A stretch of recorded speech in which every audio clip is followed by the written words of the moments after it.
Hello, everyone. Welcome back. Welcome to our seminar for teachers, online seminar for teachers, traditionally in Posadas. This year, once again, open to everyone. We'd like to thank Universidad Católica de las Misiones for joining us in this event, okay, for coordinating this event with us. Also, thank you to Cambridge Assessment English for being with us this morning, okay?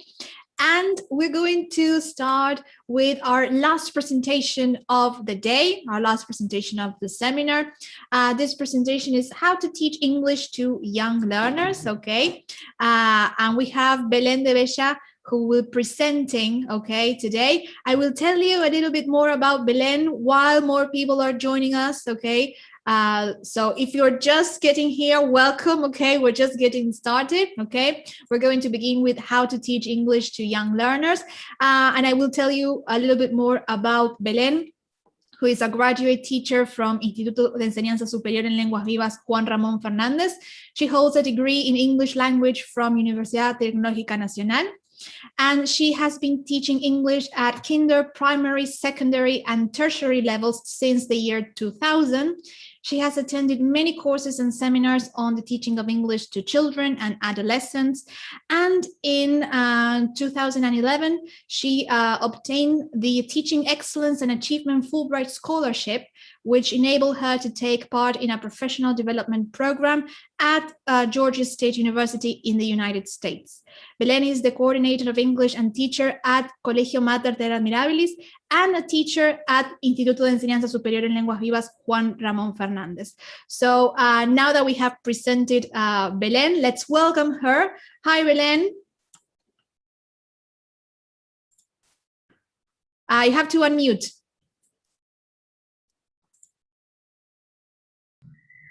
Okay, that's here we go. Good morning. Thank you, Belén. How are you? Fine, I'm fine.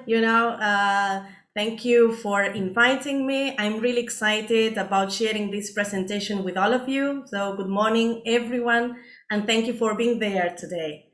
I hope that once this presentation is over, you can go back to plan your lessons with some new ideas, strategies, and concrete tools to put into practice. But before we start, I would like to get to know a little bit about you. I would like to know, for example, where are you from now? Let's see if you can write your answers in the chat box so that I can know, where you are joining from. So that's the first big question for you this morning. Where are you from? Okay, so there are people from Salta, from Chubut, Chascomús. That's awesome. From the city of Buenos Aires, Posadas, San Antonio de Areco. Okay, great. Campana, Adrogué. So thank you for being there. Oberá, good. San Javier, Misiones, good. So I'm really happy that all of you are there. San Fernando too, the city of Buenos Aires. So welcome everybody. So my second question for you this morning is which groups you teach, right? I would like to know which groups you are currently teaching. How old are your students? Let's see.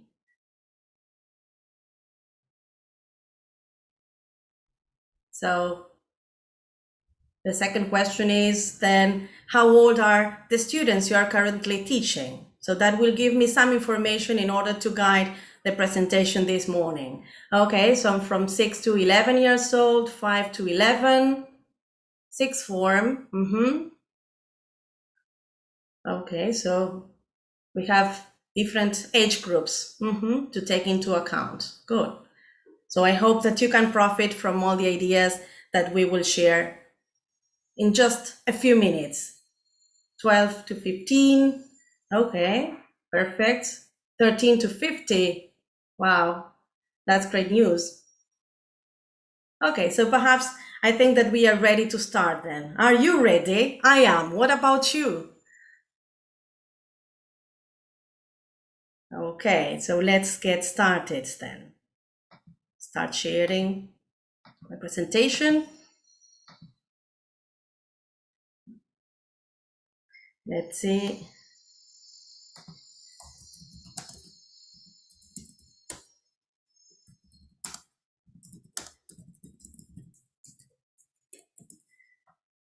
Let's see. Okay, here we go. So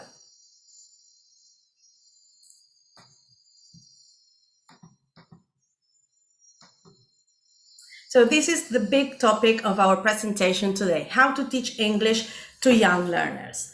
So in order to teach young learners, we should start by considering the profile of our target audience. I believe it is key to be aware of the characteristics and interests so that the topics we teach our students become meaningful and memorable. Well, to begin with, we can say that young children are creative. They love drawing, coloring, working on projects. They are curious. They love making questions. They are talkative. They really enjoy sharing anecdotes with us about their everyday lives or about their families. They are energetic. They are always ready to learn. They are also very clever, and they are honest. And to tell you the truth, I would like to share a very brief anecdote that happened to me once I had to substitute a first form teacher. So as I was in charge of first form, I decided to give those students a crazy dictation, what I call a crazy dictation. So for example, they had to draw a pink elephant and a green dog, a yellow cat. And of course, the kids had a lot of fun and they started drawing and coloring their animals. Once the dictation was over, I asked them to show me the animals, and I decided to draw them on the board. But I apologized from the very beginning because I told them, I'm afraid that I'm not very good at drawing. And one of the students said, well, but it doesn't matter, you drew them with love. So that was, in a way, a piece of evidence showing that kids are really honest. We can also say that they enjoy playing games, singing songs, reading stories, watching videos, and using technology, among other activities.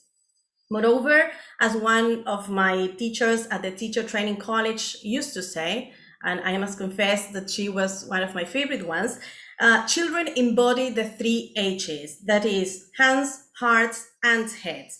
It means that we shouldn't forget that apart from teaching them knowledge, they also have feelings, and they can also learn by doing. They also have a short attention span. So for that reason, we should provide them with a wide range of activities, taking into account different age groups and different types of learners. So including different types of activities in our lessons and different strategies is a good way of catering for the different multiple intelligences. They also need to have a routine, and this is very useful resource for first and second form teachers. You can start a lesson with what some teachers call a menu. So you can write a menu on the board with all the activities that you are planning to do on that day. So for example, you can start a lesson by playing a game in which you recycle vocabulary from a previous lesson. Then you can continue with another activity that implies concentrating and focusing on certain instructions. Later, you can share a song or a story, and then you can end the lesson with a game. Mind you, if there is something, a certain element from that menu that perhaps you don't have time to focus on, you can let them know beforehand, and you can promise to work on that the following day. But they, of course, will be waiting for that. So you have to keep your promises with young kids. So it usually happens that, for example, if the teacher is absent one day and they have to work with a substitute teacher, they will follow that certain routine without any difficulties. And that's a good way of showing that they will know what to do in each step of the class. So now we have just focused on the characteristics young children have, and we need to focus on the way they learn. And this is key in order to plan all our lessons. So we know that kids learn by playing. That's the activity that they enjoy the most, because this is the way in which they discover the world. And in our case, the way in which they learn English in a very meaningful way. They also learn by being motivated. So motivation is a key ingredient to learning.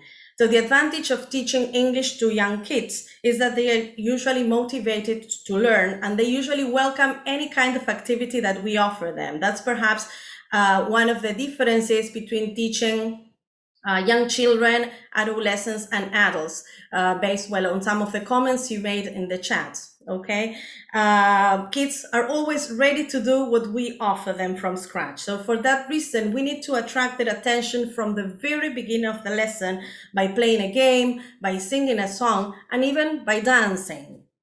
And it's also very important to relate the content we need to teach to something relevant to our students' lives, by making them aware of also the reason of doing a certain kind of activity. For example, imagine that we are teaching present simple tense to them, and we know that they are fond of Lionel Messi. So we can ask them to write a short paragraph about him using certain verbs from a box.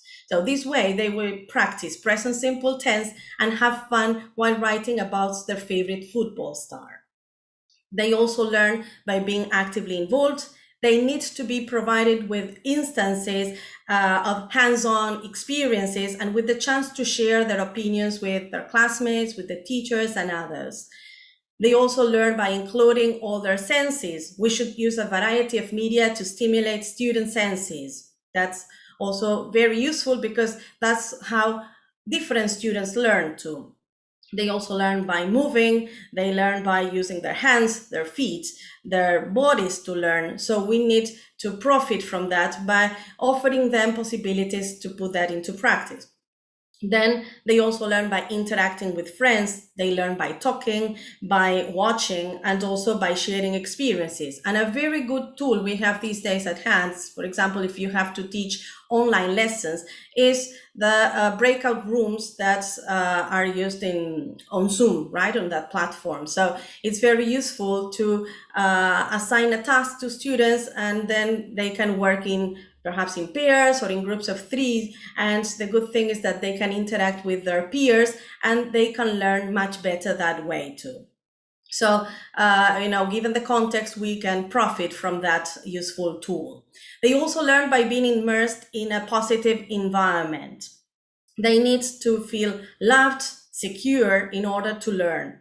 Moreover, we should encourage them by building their confidence and providing them with verbal encouragement by smiling. Body language is key when it comes to teaching young learners. Lowering what Krashen calls the affective filter will allow language acquisition to occur and flourish. So if we celebrate their achievements and encourage them to do their best, they will probably learn much better.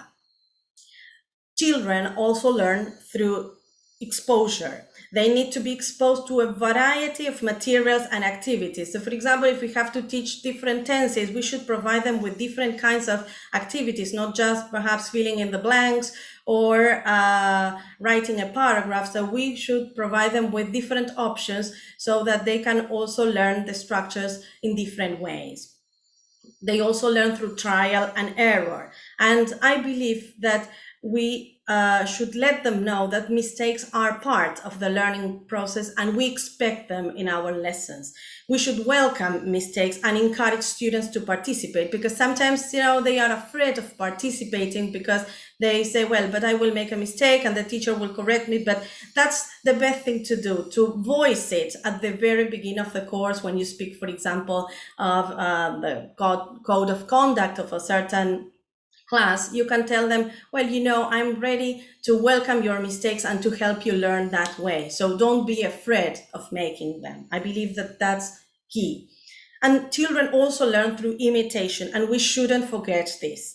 They imitate values and everything we do. For that reason, we should pay attention to our body language and what we say orally. So they pay attention to the way we walk, to the way we move in class, the way we speak.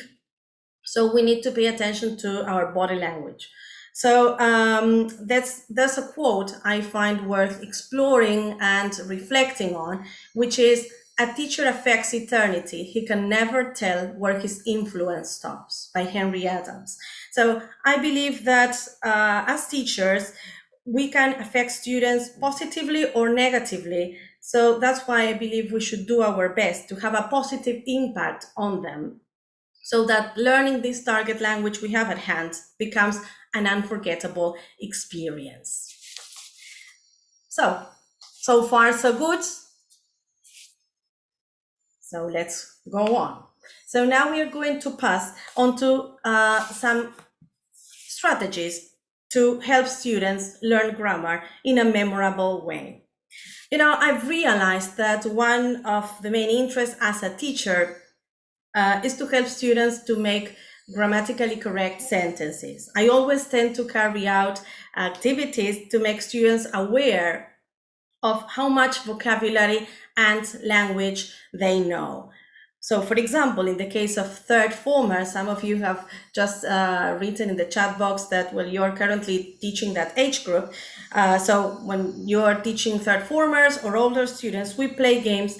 And when we play games, I invite them to write, this is what I want to show you, to write different items that collocate with these verbs. So for example, I write the verbs eat, drink, read, and play, which are very frequent verbs. And I expect them to provide me with lots of nouns. So for example, they write eat pizza, pasta, hamburger, sandwiches, cheese, and they usually come up with lots and lots of items. The same happens with drink. You drink water, milk, tea, coffee, read a book, a magazine, a story, an email.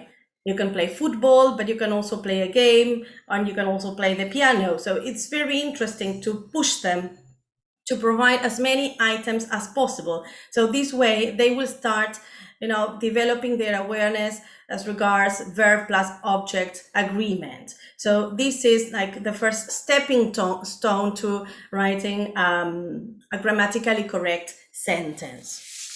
So this activity paves the way for helping kids write grammatically correct sentences.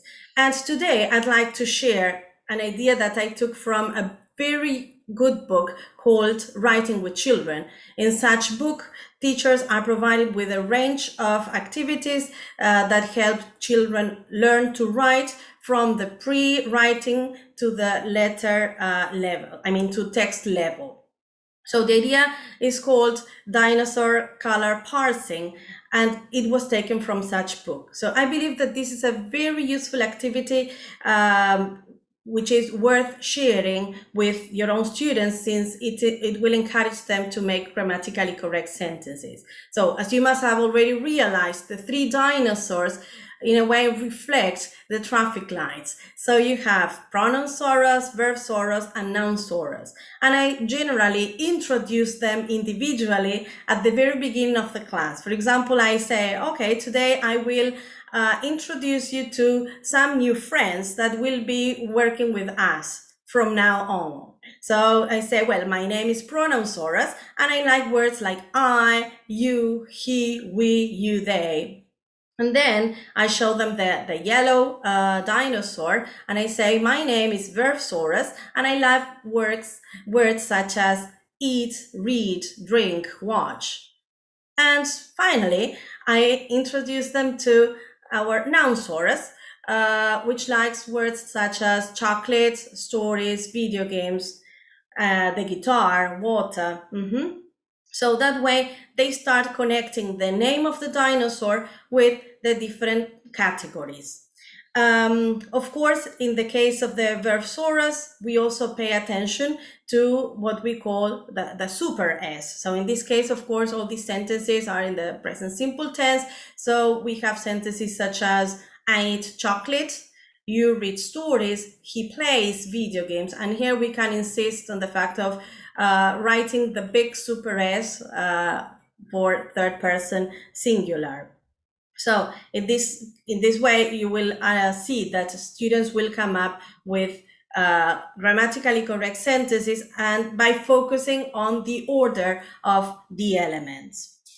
So even though this activity was originally created by the authors of the book to show students how to add adjectives, I decided to adapt it in order to teach these kind of sentences, I mean grammatically correct sentences. So by sharing this idea with you, I would like to invite you to start creating your own ideas too, and giving them a try, because sometimes we believe that we will find all the answers to our questions online, but I must tell you that we know our students better than anybody else. So that's why I believe that we should go for our own games, our own ideas, and put them into practice with our students. That is a key aspect I also wanted to share with you. Now, before, in this case, we can also introduce two new friends. They are adverbsaurus and timesaurus. So this way we can make sentences a little bit longer by adding these two categories. So this way we will have a much longer sentence, and they can start writing sentences about themselves, about their families, by using the verbs that we have just explored and others that you are currently dealing with. So for example, you can come up with, I always eat chocolate at night. You sometimes read stories at night. We always drink water at midday. They often watch TV in the evening, and so on. Okay, so in this case, you have very long sentences that third or fourth formers can start producing naturally by just paying attention to the dinosaurs and to the colors. I believe that this is highly memorable. So when correcting, for example, an exercise in class, you can have the dinosaurs at hand and you can check whether the sentences that your students write follow this order. So let's take a step forward. We have just been speaking about third and fourth formers, but well, apart from using pronouns, they also work with subjects such as my friends or my family, or Agustin, Camila, Martina, speaking about, of course, Argentine students. So in this case, you can, instead of you can change the name of the dinosaur and call it Subjectsaurus. So, because they are acquainted with also this terminology from Spanish. So Subjectsaurus, Verbsaurus, Nounsaurus. And again, here we have I eat chocolate, which is true. And we have Agustin plays video games, for example. And the challenge for them is to remember that if I have to choose a verb and to put it in the right form, Agustin can be replaced with he. So here we have he plays. I have to remember to write the super S, video games. So I believe that including names of students from your class, and also by replacing them by my friend, well, it's very interesting for them to think a little bit more, right? So that their learning process can be, in a way, encouraged this way. So I believe also that by adding the different names of the students, they will feel that, well, this learning process has been customized, and well, it's very important not to resort just to what in a way happened to me as a learner of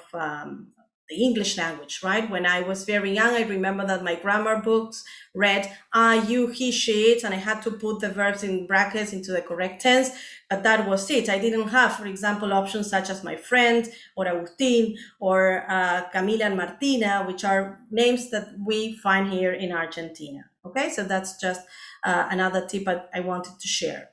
Again, in this case, we have all the dinosaurs, but in a more complex way, but this time we have Subjectsaurus. We have Adverbsaurus, Verbsaurus, Nounsaurus, Timesaurus. So I'm going to introduce a game that I created in order to put this strategy into practice. So of course, you can grade the different games that I will suggest, taking into account different age groups and also taking into account, well, what your students actually know. So in this case, for example, the game goes as follows. I divided the class into 2 groups, and I created different decks of cards, including the 5 different categories. And this is for us teachers, right? So subject, adverbs of frequency, verb, object, adverbs of time. So in this case, I created different decks of cards. So I mean, the deck of cards that group 1 receives is completely different from the other groups decks of cards. So what I wanted them to do is to work in groups, but without paying attention to what the other group was working on. So this allowed them to work separately. So the big question that they had to answer was, what do the Martinez do on Saturdays? So they had to put the words together following the colors and the functions that we have just worked on, so that they can make these grammatically correct sentences. So the group that makes the largest number of grammatically correct sentences faster, well, that is the winner. So I will show you what the exercise looks like, or what the game looks like, because you can turn it into a game by adding other elements. This issue of, well, finishing first part, writing or providing correct sentences. So you can come up with sentences such as, the children meet their friends, mom watches TV, dad washes the car. So here they have to work on many issues at the same time. You have watches versus washes, so they need to connect washes with the car and watches with TV. And then the children play football, mom plays the piano, so they have to pay attention to third person singular, third person plural, that goes shopping. So these were the cards that group 1 received.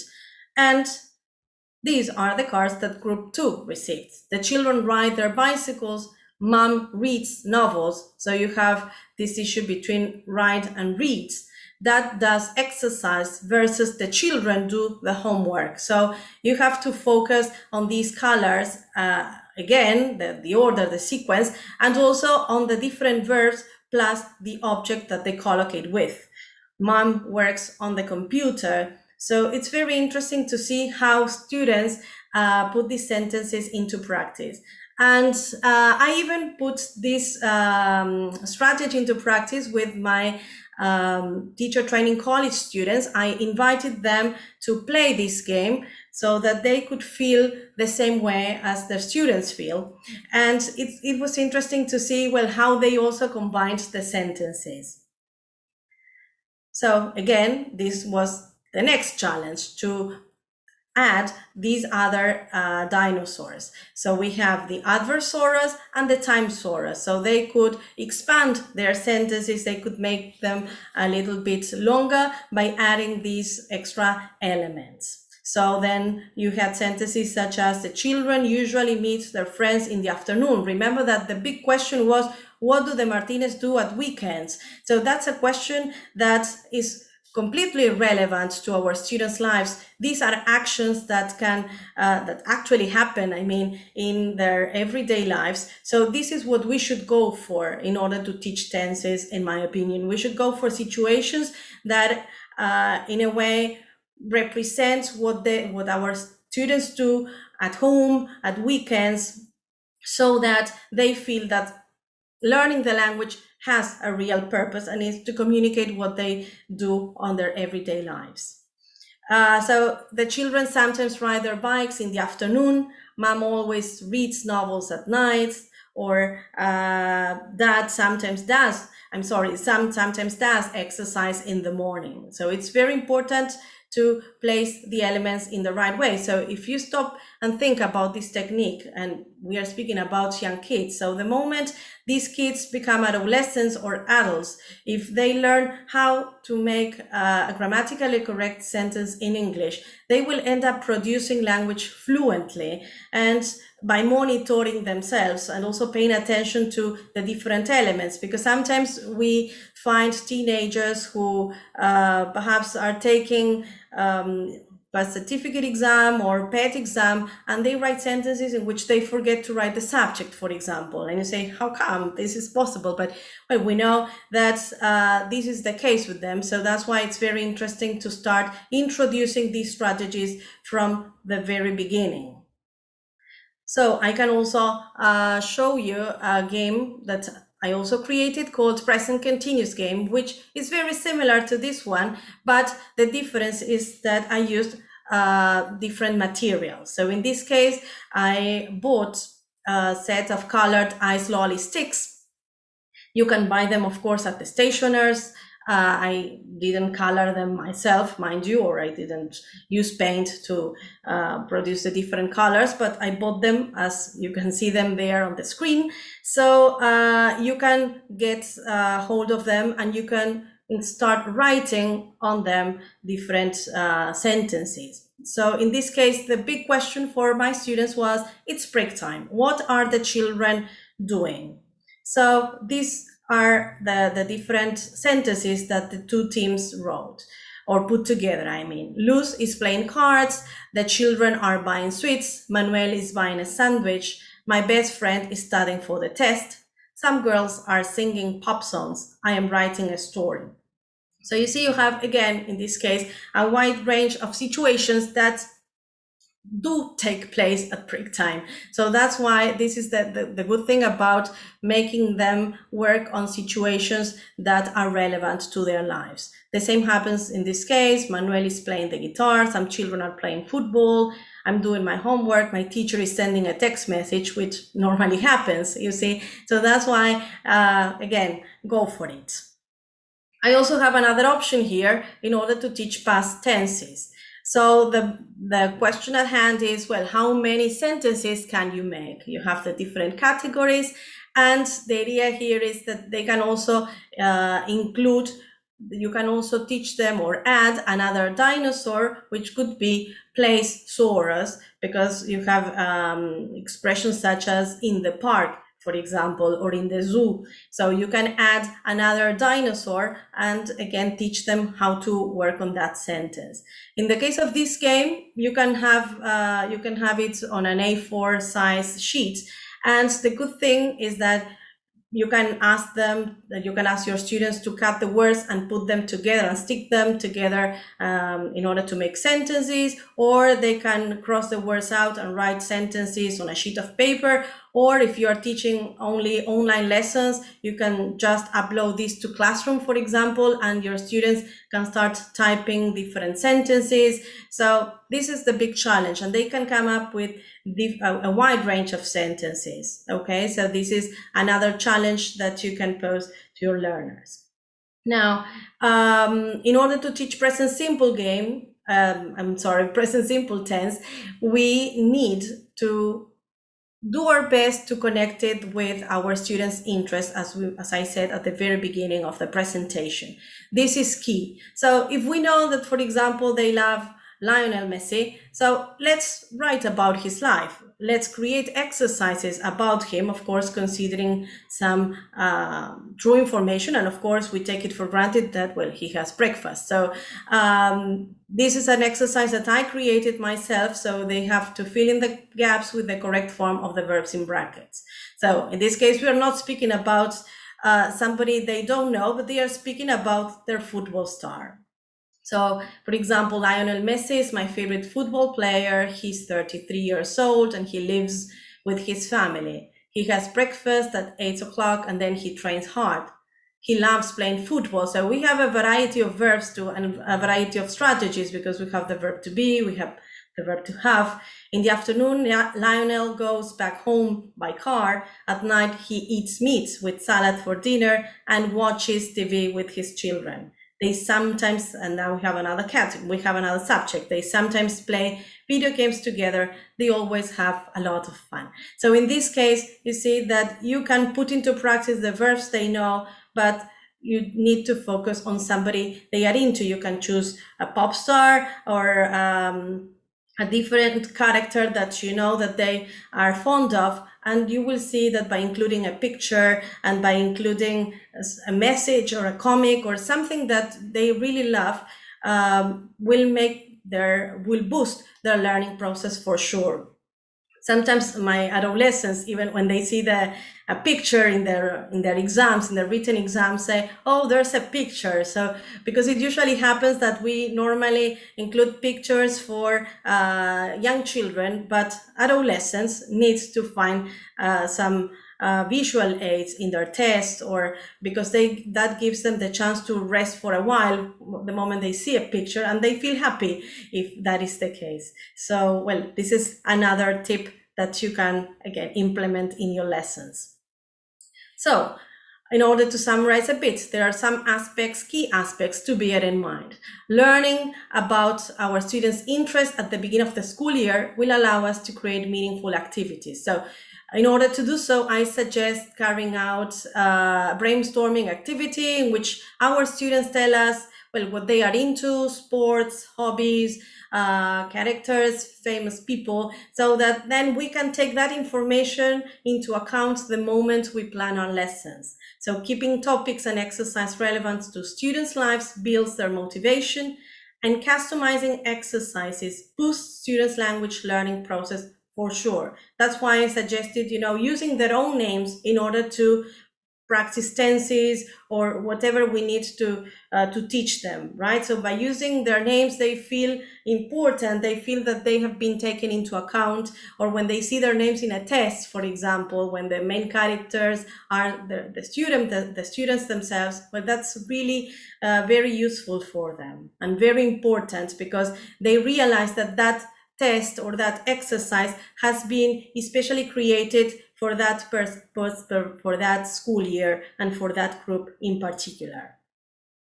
So we need to remember that making students aware of the importance of following the obligatory subject plus predicate pattern will allow them to make grammatically correct sentences, monitor their learning process, and become fluent users of the foreign language.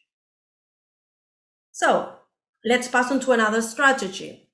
And this is telling a story through pictures.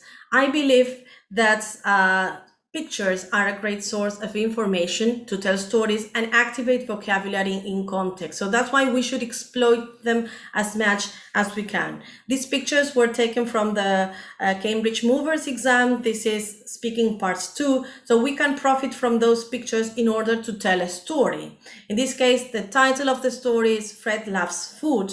So you can explore the different pictures by asking your students to write sentences, again, following this sequence. So we have, for example, options such as the family is having lunch, the man is telling a story, the children are eating fish and chips, they are drinking orange juice, Fred is eating his dad's chips, the girl is laughing. So it's also very interesting to include feelings apart from just describing what is going on in each picture. So including feelings is also key.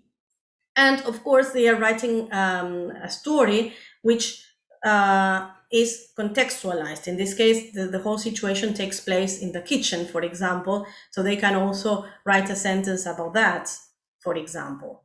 Another instance is the following. We have, it is a sunny day, so we speak about the weather. It's interesting to speak or to write about setting in place and time. So we have beach images. The children are playing volleyball on the beach. You see that apart from having the object, we also add the place. So there is a dolphin in the sea. It is swimming. Then we have what is going on over there. The boy throws the ball in the sea. The dolphin kicks the ball back. So we have interesting verbs and new verbs probably for kids, but it's great to teach them through a story or through images. The children are very happy. Then in this case, we also have another sequence of images, but the challenge here is that students had to write a story in the past tense. So an astronaut arrived on a strange planet. He talked to an alien. The astronaut was hungry. He asked the alien for food. The alien gave him a sandwich. So these pictures were taken from Cambridge Flyers exam, and they are a good resource in order to write stories through pictures. So you can also use the pictures to activate vocabulary, colors. So you can start by brainstorming, well, what students can see in each picture, and then you can push them to write their own stories and sentences. So in this case, the title of the story, this is a longer story. This belongs to the speaking test. So they have to, in this case, take 5 pictures into account in order to tell their own story. So for example, Nick and Anna are in the classroom. They are looking through the window. The teacher wants to help the cat. So you see that the kinds of verbs that we are using here are much more complex. So she climbs the tree, she rescues the cat, and they have to pay attention to how to spell rescues, for example. The teacher looks happy. So again, feelings are also taken into account in this case. So far, so good. I want to read you. Let's see. Any comments? Any questions? Of course, at the end of the presentation, we will have the chance to explore or answer more questions. But if you have a question, perhaps we can answer it here.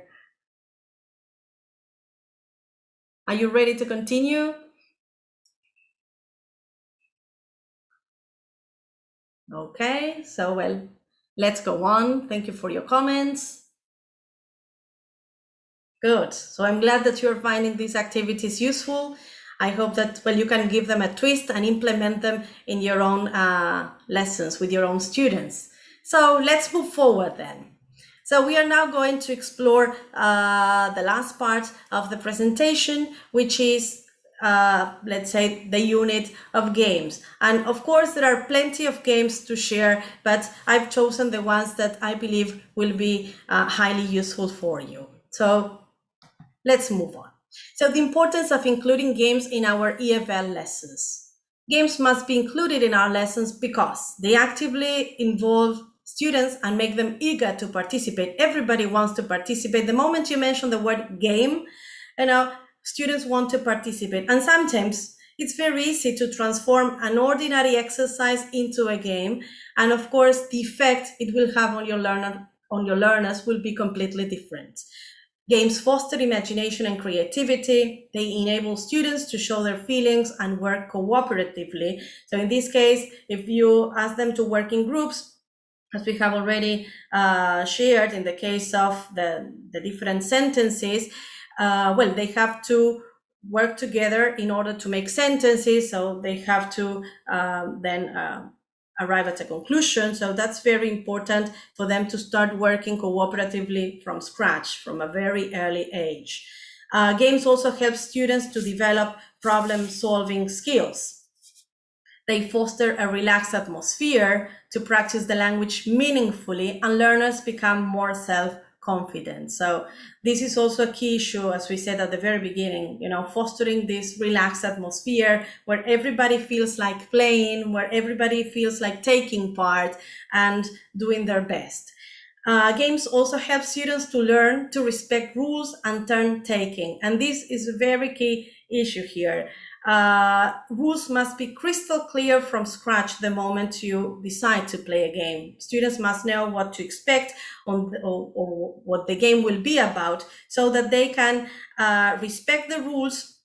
They need to learn how to take everything in turns.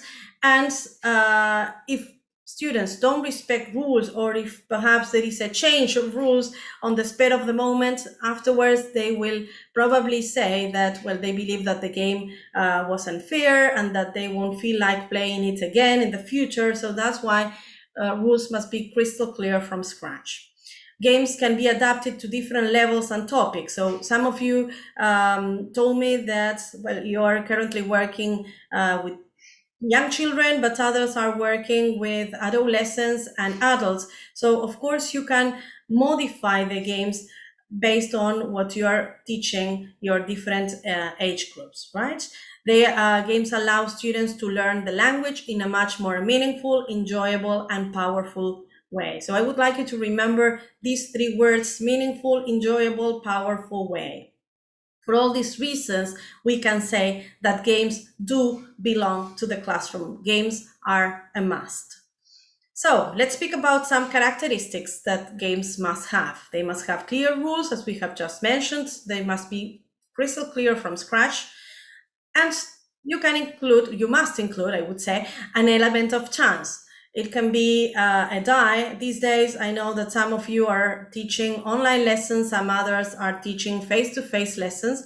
So no matter the context, you can keep a die at hand. In the case of face-to-face lessons, you can ask your students to take their own die so that they can keep it in their pencil cases. And the moment you decide to play a game, each of them can roll their own die, so they don't need to touch others' dice, especially because of all the measures we have to take into account. So that's a good idea.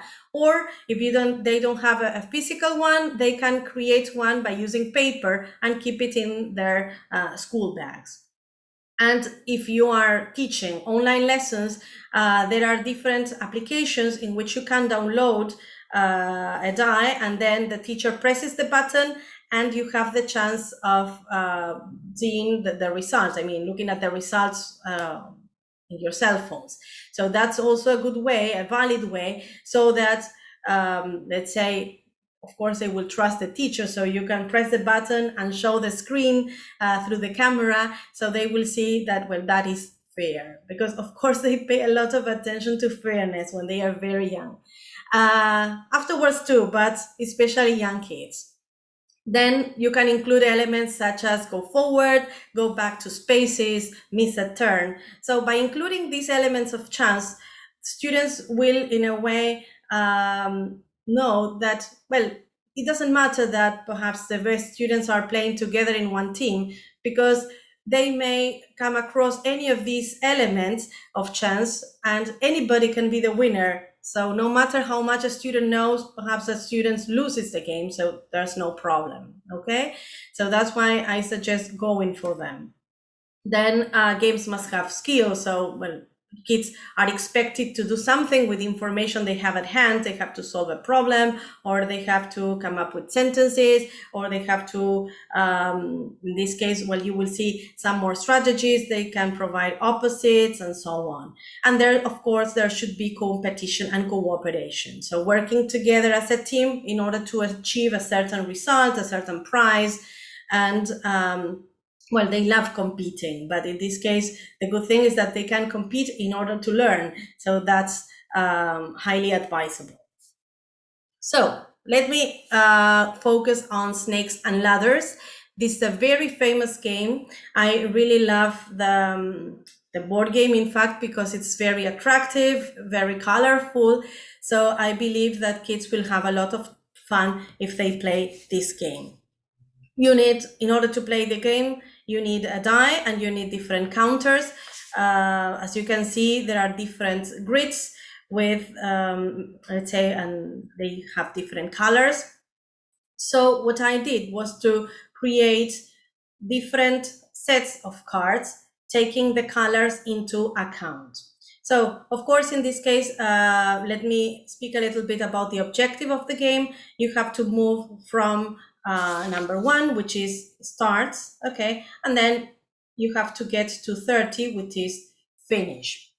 But the challenge here is that by rolling the die, you can fall on, for example, grid number 3, and then this will allow you to climb up the stairs and go, or the ladders, and you have to go to grid 22. But if you step on the snake's head, then you have to go all the way down and back to square one again. So this is the big challenge students have to face. And of course, they love this issue of uncertainty till the very end. So that's why I suggest going for this game.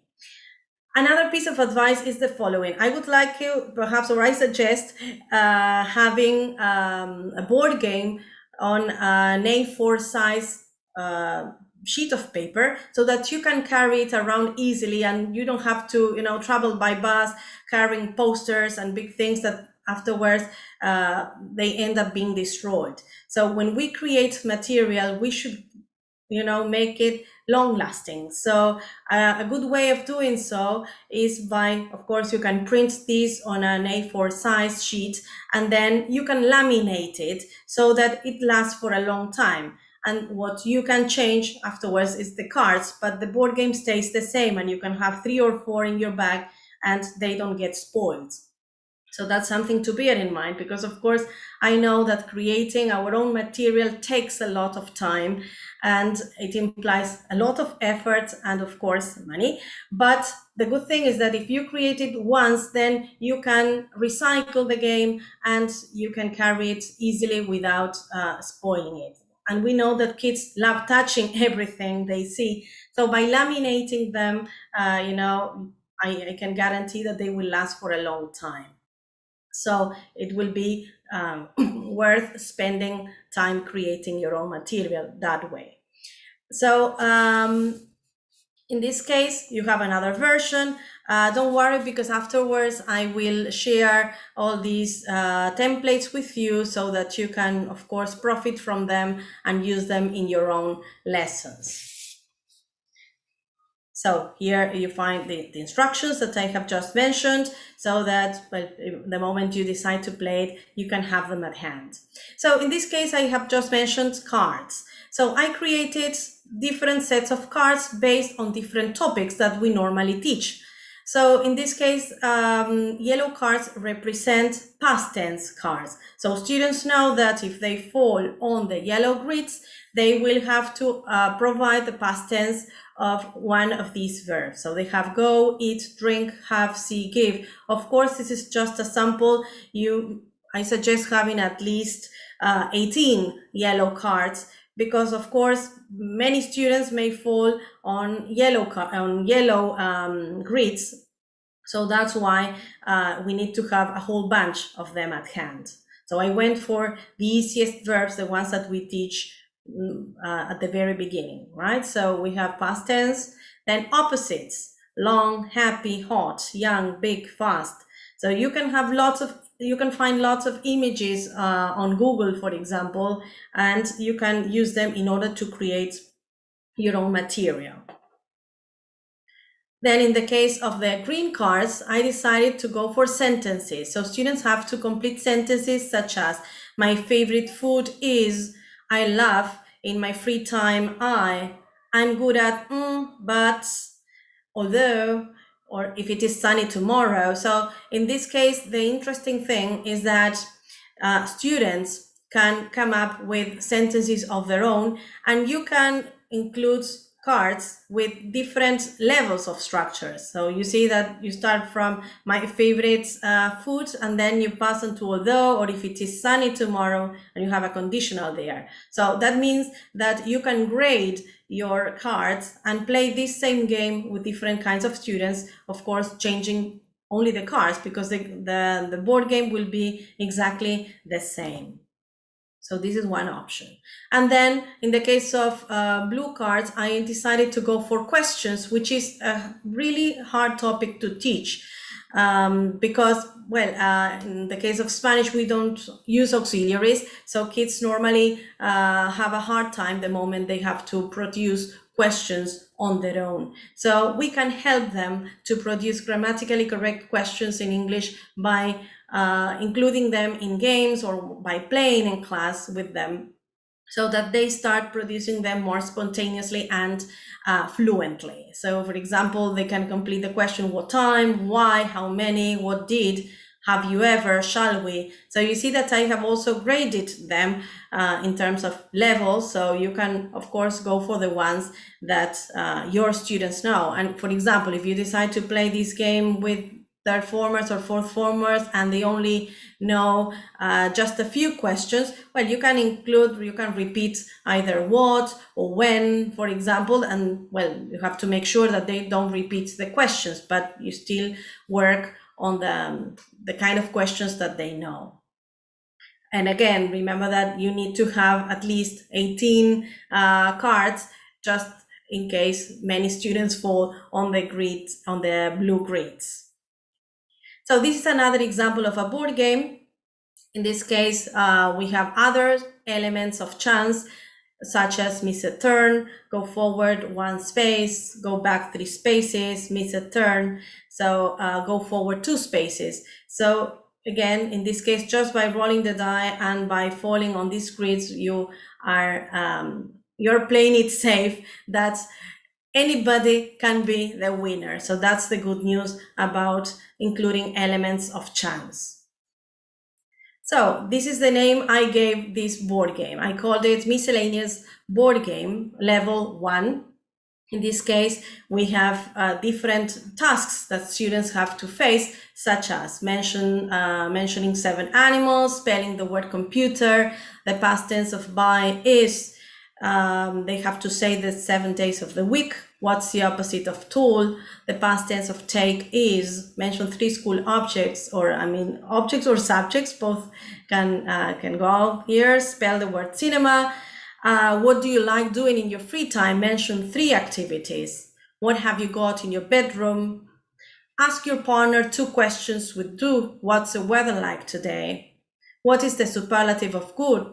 The past tense of see is. So you see that, of course, I've numbered them. And in this case, there's 1 question per grid. But of course, you may probably ask me, well, what happens if students fall on the same grid twice or 3 times, for example? And then here, another option is describe a member of your family. So they have to focus on description. They can focus on personality characteristics, and what do you always have for breakfast? Mention 4 shops in town. So I decided to add these extra questions in case students fall on the same number. So then you can have all the slips face down, so that they don't say that the teacher is choosing, especially if you're teaching online, because this is a perfect game that you can play online too, not only in a face-to-face lesson, but you can also play it online, taking all the let's say the tips into account I mentioned regarding the use of the die and so on. So in this case, you can remove the slips, which are face down, and then you say, okay, this is your task at hand. Spell the word white, mention 5 fruit. What did you do yesterday? Complete the sequence, first, second. So you can have a bunch of them at hand, and that will allow you to play the game without repeating the tasks they have to face. And this, again, is another example of a miscellaneous board game, but this is level 3. So complete the sentence. If I were, so in this case, well, students must be acquainted with second conditional, or explain to a friend that you won't be able to go to his party, apologize. So you're focusing on social functions. Mention 10 hobbies people have. Ask your partner 5 questions with how often. So make 4 plans for the future. So of course, in this case, they are expected to know many more structures, so that they can put them into practice in a game, you see. And these are the extra questions, but taking this level into account. Mention 5 pairs of opposites. Ask your partner 3 questions with why. Mention 3 activities you used to do when you were 5 years old. So here, again, we have more challenging and more advanced structures to take into account. Okay, so of course you can create your own board games, focusing on your own group of students, but don't be afraid of creating your own material. I believe that this is the best thing you can do for your own students. So I would now like you to enjoy Jeopardy. Have you ever played Jeopardy? Let's see. Okay. Has anybody, let's see, played Jeopardy before? Let's see. I would like to read your answers in the chat box. Okay. Good. Yes. And how did you feel when you played Jeopardy? I'm reading your answers, right? That's why I'm looking at another screen. Okay, so some of you have never played Jeopardy, so I hope that you enjoy it and you start playing it from now onwards. Good. Okay. Yeah, kids love it. That's true. So let's now focus on this example that we will share. Okay. Of course, if you have never played this game, don't worry, because I will share the steps you have to follow in order to create your own Jeopardy games. It's very easy. You only need to use Microsoft PowerPoint to do it. But of course, the very first time you create one will take you some time, but still afterwards you can recycle it once the hyperlinks are ready. I would say that the secret here is paying attention to hyperlinks in order to play the game without any difficulties. Okay, so let's see. In this case, this is a game that I created for very young learners. Some of you told me that you're currently teaching 5-year-olds, so I believe that this is perfect for that age, for example. So animals 100. Of course, then you can include 100, or in the case of young kids, you can have 1, 1, 1, 1, and then 2, 2. So you choose, okay? So in this case, they have to answer the question, what's this? Okay, then you click on the image and it's a cat, and then you go back to the main menu. Okay, then as regards colors, these are the typical topics that we normally teach 5-year-olds, for example. Colors, what color is it? It's red. So it's also interesting to include the answer, especially when we are teaching young learners, so that they see that their answer is correct. Okay, main menu, numbers. How many monsters are there? So there are 3 monsters, and then you go back to the main menu. Then in terms of toys, what's this? And of course, they love this character.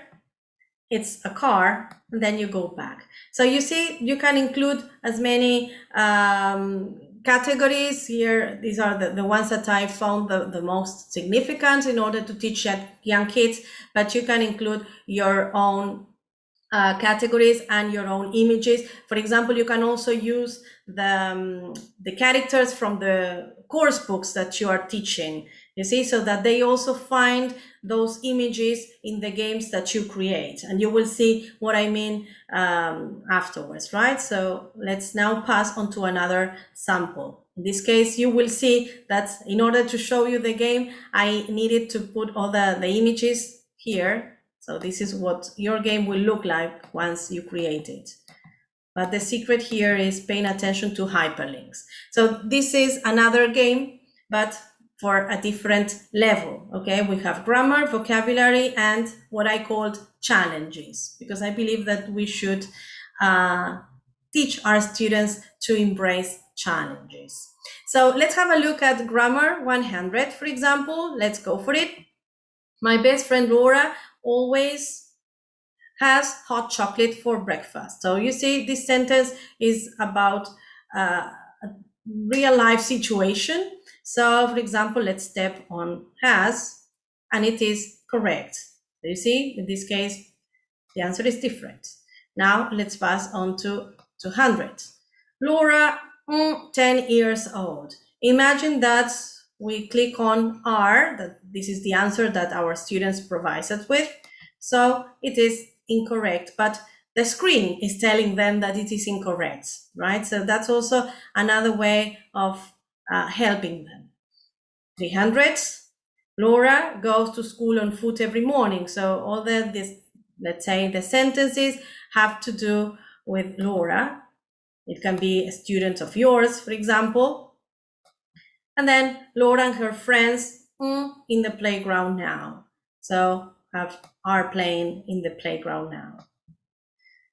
So again, here you can include any kinds of sentences, or in this case it was present simple, present continuous. You can go for which are generally the first tenses we teach we should remember that teaching present simple is really hard for students, and in fact it is the last tense that students end up acquiring. So that's very important also to bear in mind. That's why when they struggle when they have to remember the big S, the super S as I call it.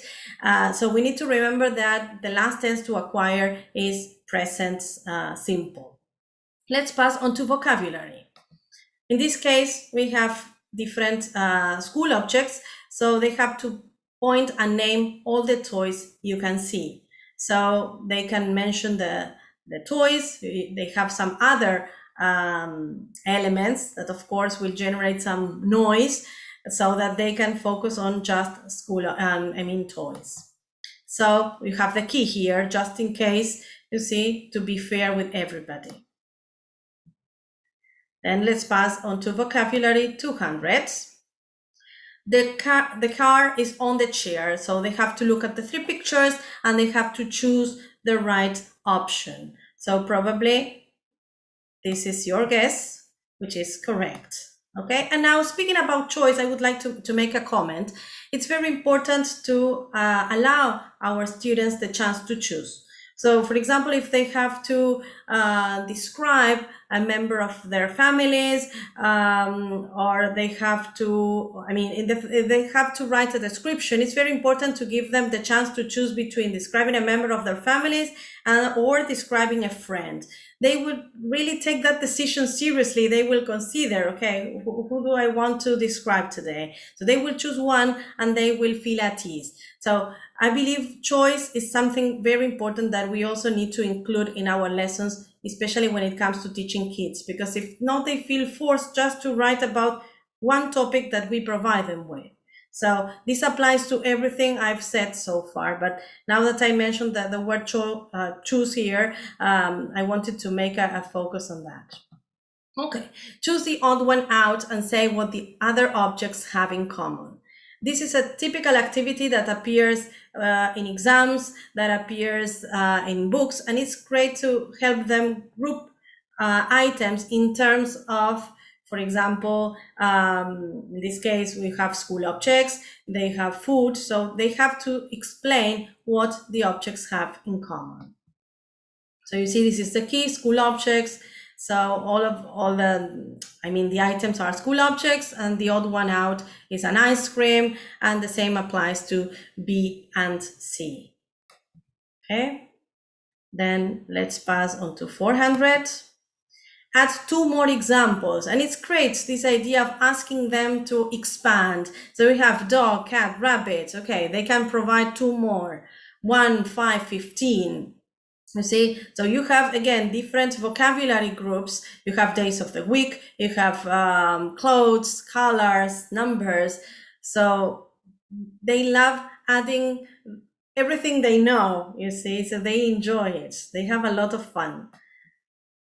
Let's pass on to challenges. You may be wondering what they are like, so let's explore challenges now. So in this case, this is a very big challenge because they have to stop, read, and think, and then match. So what's your name? Belen, how are you? Fine, thanks. So I, of course, included these 2 questions on purpose because sometimes they make a mistake as regards these 2 questions. So how are you? How old are you? So you have a question of, let's say, age here to pay attention to, and the other one, well, is about, well, the person's feelings. So what's your favorite food? What's your favorite color? So at least they need to identify the word food and color, and they will be ready to do the matching exercise. So let's pass on to the key. So you see, again, as I said, this is a way of being fair with our students so that they see that their answers are explicit. Now let's pass on to challenges 200. Read the sentences and choose the right picture. So there is a big dinosaur, there aren't any dolls, there is one kite, there isn't a boat. So in this case, probably you will choose A, see, which is correct. So you need also to remember where you place the hyperlink, okay, in order to click on the right image. See, what are they doing? So in this case, we are recycling present continuous. So the boy is watching TV, the girl is reading a book. And of course, these are the characters from a book, so they can even give them their own names. You see, mom is playing the piano, the girl is swimming, dad is playing football. So again, we use pictures to profit from in order to practice or activate tenses. And then last but not least, challenges 400. So here they have to put the words in order and make sentences. So that's why I've also graded the difficulties they had to face, so that, of course, if they choose, let's say, 400, well, they know that that will be a big challenge for them. So that's why I suggest asking them to play it in teams. So you have my brother, Tom. Tom is 5 years old. He has got, and then they have to put the sentences in order. Then you have short sentences, long sentences about his own life. So that's also useful. And you will see now in terms of choosing, for example, whether to choose 100 or 200 or 400, that at the very beginning, kids will go for 100, and then they will realize that in order to win the game, they need to go for 400 all the time. But, well, that's something that you will end up discovering as, well, students play these games, right? So you have the answers here again.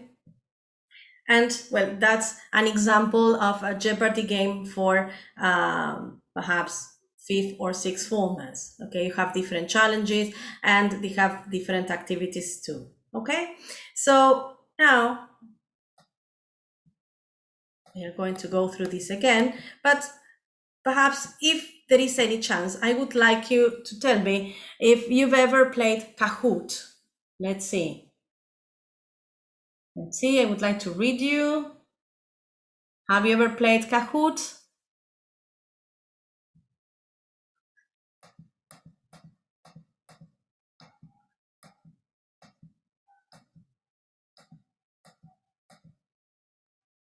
Probably, if you look at the screen, you know what I mean. Okay, good. So are you ready to play Kahoot this morning?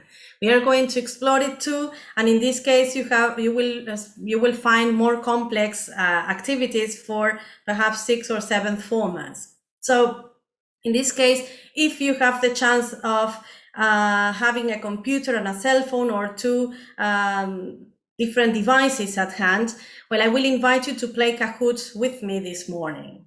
Are you ready? Give you just 1 minute to perhaps grab either a tablet or a cell phone if you are perhaps watching the presentation on your computer.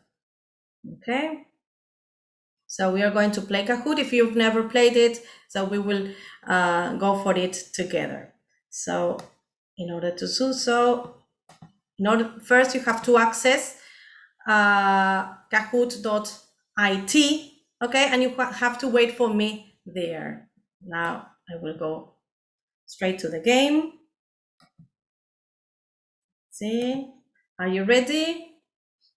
Let's see. Good. Okay, I have to share screen first. Let's see.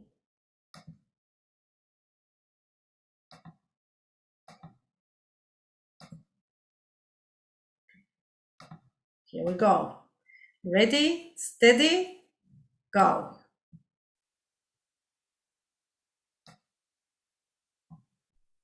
Okay, now you have to enter the PIN, okay, when it is loaded.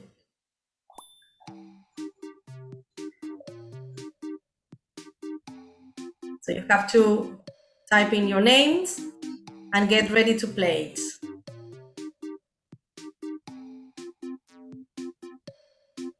Okay.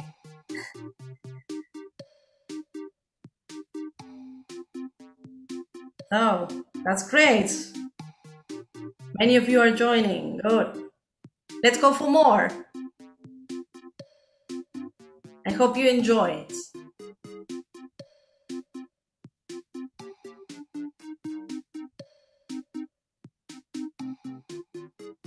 Yeah, of course. I agree with you, Martina, right? Perhaps you can play Kahoot with seventh formers onwards, depending on whether the permission they have as regards using a cell phone, for example, at school or at home, you see. But still, you can have it as a tool, okay? Everything depends on your teaching context and your students' perhaps permissions.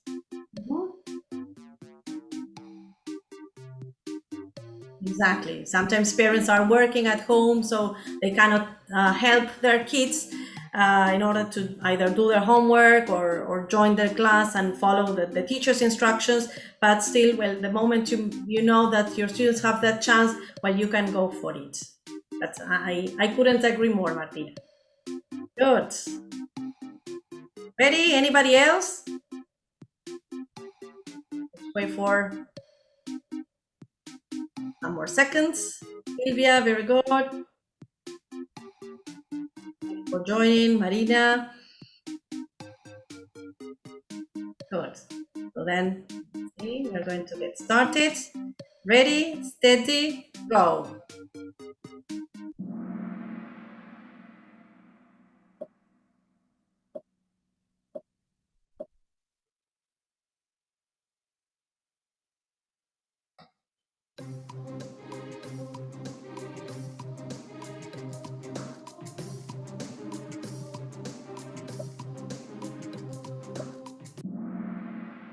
Okay,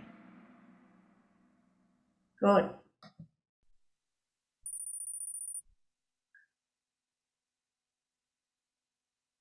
Remember that you have to click on the right, let's say, the right image, if it is red or blue, okay, according to what you see on the screen.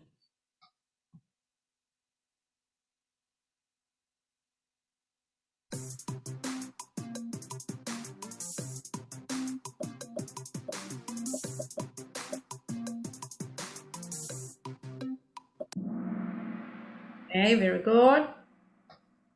See? Good. Let's go for the next one.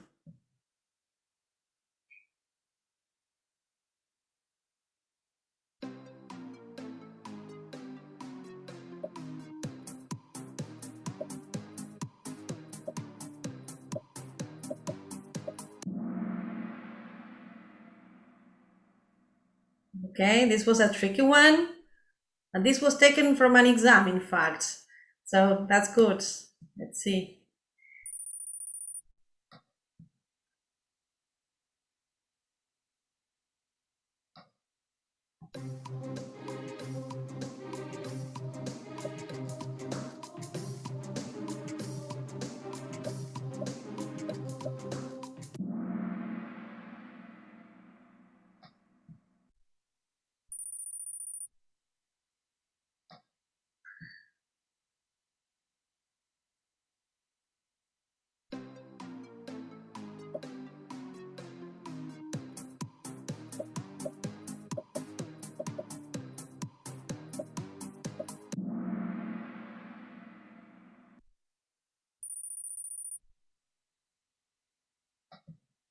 Okay.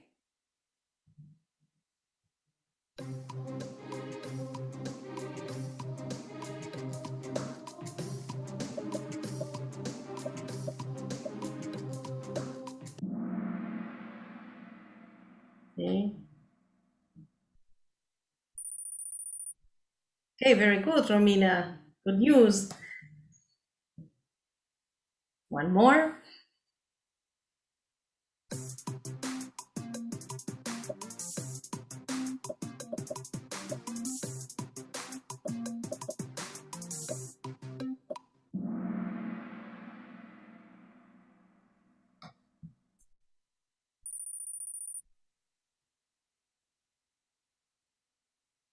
Okay.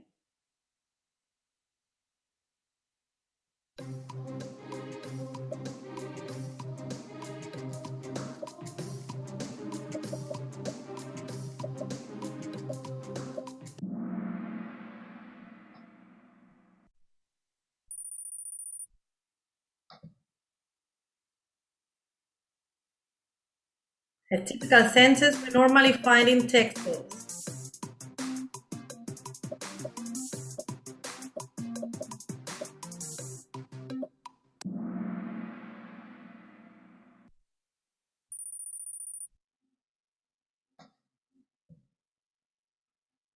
Last but not least, let's see.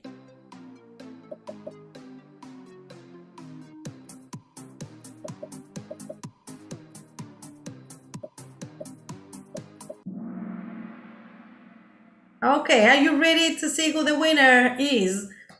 Let's see. Let's have a look at the podium. So, congratulations, teacher Florence, Andrea, and the podium goes to Belle. Very good, very good. Good. Congratulations. And thank you for playing. I know that perhaps it was hard for some of you to play it and you couldn't join it because probably you were following, the game through the cell phone. Okay, so don't worry. The important thing is that at least you have a gist of what the game is about and what it implies. So of course you can include different sentences and you can include different structures or ideas in your own games. So of course here I included all the different questions so that you can also have them at hand. When you get the handout, you see, this was the one that we played in class. And before we finish, I would like you to focus on this motivational phrase, right? They may forget what you said, but they will never forget how you made them feel. And I believe this is what we should focus on when we teach English to our students or when we teach any subject to our students.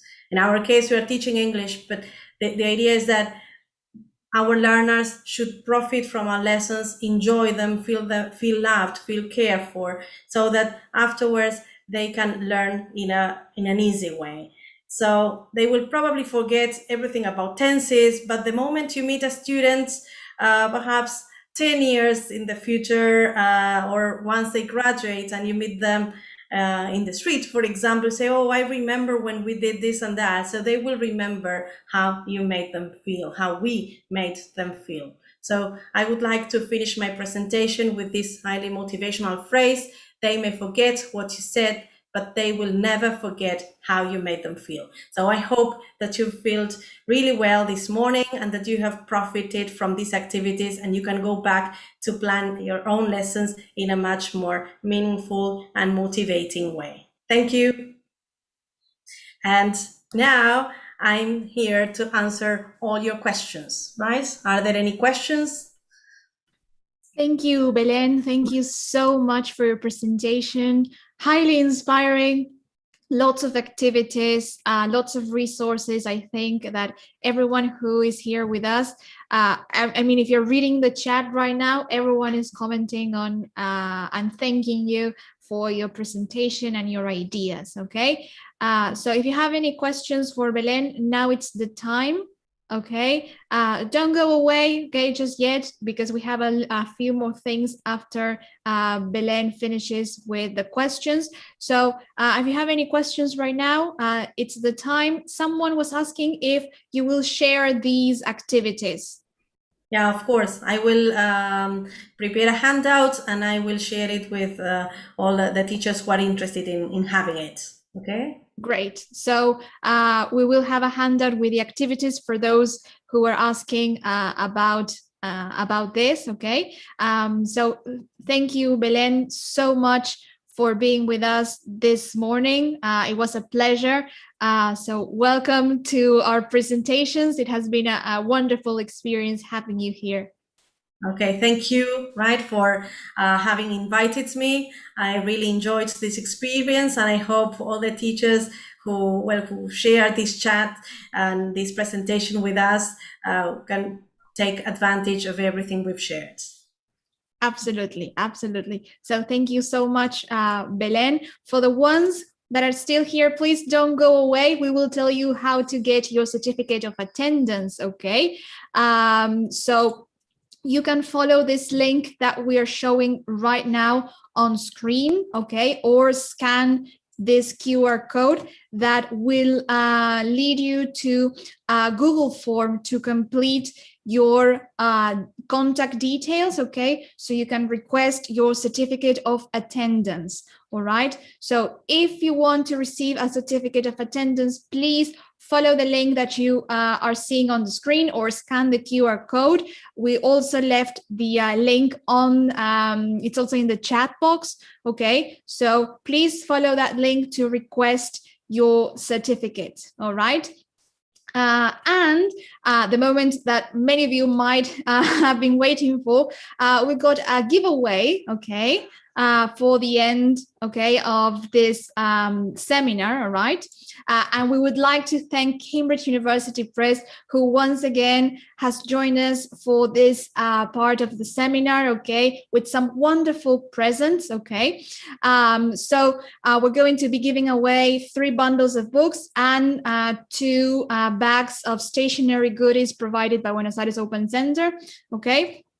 So this is what we're going to be giving, the Guess What combo edition, okay, with students and workbook, the Empower course book with students and workbook as well for the B1 plus level, the Prepare A1 level with course book and workbook as well, and these 2 bags of stationery goodies with some notebooks and pens and things that all teachers love and enjoy. Okay, so in order to do the raffling, okay, see that each prize has a number, okay, so that number will correspond with a number that the 5 winners will have when we do the raffle, okay? So now I will share my my screen to carry out the raffles, okay? So just stay with me there. I'm going to switch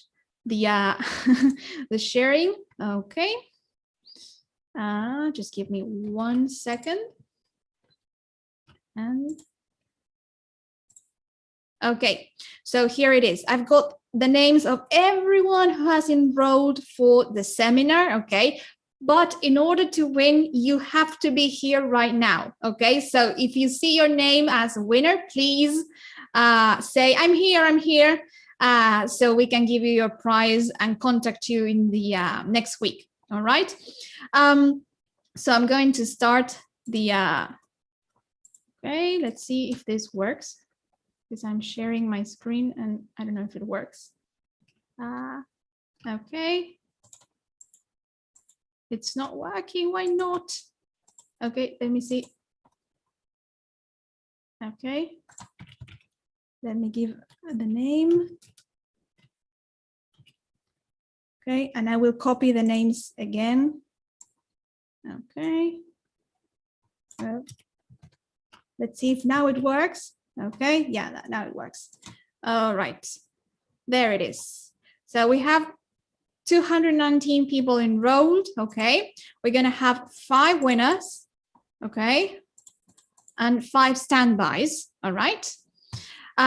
So let's see. Let's start. So let's see if we've got our winners. So Patricia Rodríguez, Lorena Safino, Ariana Marilla, Alejandra Garea, y Giselle Molina. If you are here, please contact us in the chat. Okay, let's see if you're here. All right. If not, if you're not here, we have 5 standbys. Okay. So let's see. Lorena, okay, good. I'm here. Okay, Lorena, great. So you are number 2. Okay, so that corresponds to your prize. Let's see. Who else? Giselle Molina, Alejandra Garea. Okay, and Patricia Rodríguez y Ariana, are you there with us? Okay, let's see. So Lorena is with us, and the rest? maybe you're the only winner who's here right now. Okay. Someone who is English Corner goes online said yes, but I don't know if it's one of your names. So I don't really know that. Okay. Good. Okay. So Lorena so far is the only one, okay? Is the only one. Okay. No, I'm so sorry, Inez, you're not in the list of winners. I just thought because you said yes, you were replying to having won the contest. So Lorena is the only one who is here from the 5 winners, okay? Let's check with the standbys, okay? Janina Bustos, Mirta Andreoli, Mirta Erheluk, Susana Mendoza, Cassandra Quinteros, are you here? If you are, please say yes in the chat box, okay? So we know that you're here to claim your prize. All right. I don't think these winners are not here, okay? What a pity. Okay.